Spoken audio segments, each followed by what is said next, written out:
তিন মন্ত্রী। এক রাজা তার তিন মন্ত্রীকে ডেকে বললেন, এই নাও তোমাদের একটা করে খালি বস্তা দিলাম। তোমাদের কাজ হবে বনে গিয়ে বিভিন্ন ফল কুড়িয়ে একটা বস্তায় ভরে নিয়ে আসবে। দেখি কে কত তাড়াতাড়ি বস্তা পূরণ করে নিয়ে আসতে পারো। তিনজন চলে গেল জঙ্গলে। প্রথম মন্ত্রী চিন্তা করলো, রাজা বলেছে তাই ভালো ভালো ফল কুড়িয়ে বস্তা পূরণ করি, এবং সেই মতো জঙ্গলের ভালো ফল কুড়িয়ে বস্তা ভরে ফিরে আসলো। দ্বিতীয় মন্ত্রী চিন্তা করলো, রাজা তো সব ফল দেখবে না, তাই ভিজি দিয়ে ওপরের দিকে শুধু কিছু ভালো ফল দিয়ে বস্তা পূর্ণ করল এবং ফিরে আসলো। তৃতীয় মন্ত্রী চিন্তা করলো, রাজার এত সময় কোথায়, বস্তা খুলে দেখবে। সে শুধুই দেখবে বস্তা পূরণ হয়েছে।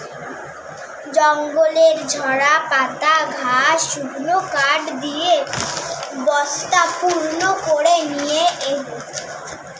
মন্ত্রী রাজার দরবারে হাজির। সবার বস্তা পূরণ দেখে বেশ খুশি হলেন।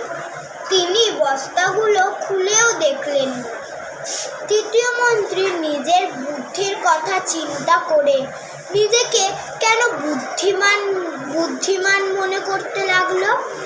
রাজা একটু সময় নিয়ে তার সিংহাসনে বসলেন এবং ঘোষণা করলেন, এই তিন মন্ত্রীদের তাদের বস্তা সহ 7 দিনের জন্য কারাগারে পাঠানো হোক এবং প্রত্যেকে 3টি আলাদা আলাদা কক্ষে রাখা হোক।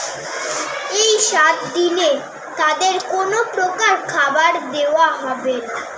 যেই কথা সেই কাজ, 3 জনকেই কারাগারে পাঠানো হবে। প্রথম মন্ত্রী সেই 7 দিনে তার বস্তার ভালো ফলগুলো খেয়ে কাঁপিয়ে দিল। দ্বিতীয় মন্ত্রী তার যত ফল ছিল 2 দিন খেতে পারল। বাকি দিন পচা ফল খেয়ে কাটানোর চেষ্টা করল, কিন্তু তিনি অসুস্থ হয়ে পড়ল। তৃতীয় মন্ত্রীর বস্তায় কোনো ফল ছিল না, তাই তিনি খেতে না পেয়ে কারাগারেই মারা গেলেন। বন্ধুরা, আমরা যদি ফাঁকি না দিয়ে সঠিকভাবে শিখে পড়ালেখা করি বড় হই, তবে একসময় সঠিক সিদ্ধান্তে পৌঁছতে পারব। নমস্কার।